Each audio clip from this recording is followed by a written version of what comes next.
Friends இன்றைக்கி வந்து நம்ம ஃபிஷ்ஷுக்கு டக் வீடு எடுக்க வந்திருக்கோம். டக் வீடு பாருங்கள், அழகாக குட்டி குட்டியாக எக்கச்சக்கமாக இருக்குது.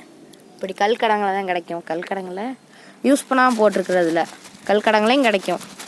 பச்சை பச்சையாக அப்படி மேலே இருந்துச்சுன்னா அது டக் வீடு தான். நான் பாசின்னு நினச்சேன், பார்த்தா அது டக் வீடு. எங்கள் வீட்டில் இந்த டக் வீடு பூரா காஞ்சி போய் கிடந்துச்சு. அதான் புதுசு எடுப்போன்ட்டு இன்றைக்கி எடுக்க வந்திருக்கோம். அதான் எடுத்து போட்டுக்கிட்டே இருக்கோம். அள்ளிட்டு வந்த டக்கு வீடு அங்கே உள்ள போடு. இதுதான் ஃப்ரெண்ட்ஸ் நம்ம அள்ளிட்டு வந்த டக் வீட். அதில் அடியில் வண்டாக இருந்துச்சு, அழுக்காகவும் இருந்துச்சு. அதை கையில் எடுத்து நம்ம ஹரிஷ் காந்தி தான் போட்டுட்ருக்காரு. நான் வீடியோ எடுக்கிறேன். இதெல்லாம் நல்லா குட்டி குட்டியாக இருக்குது ஃப்ரெண்ட்ஸ்.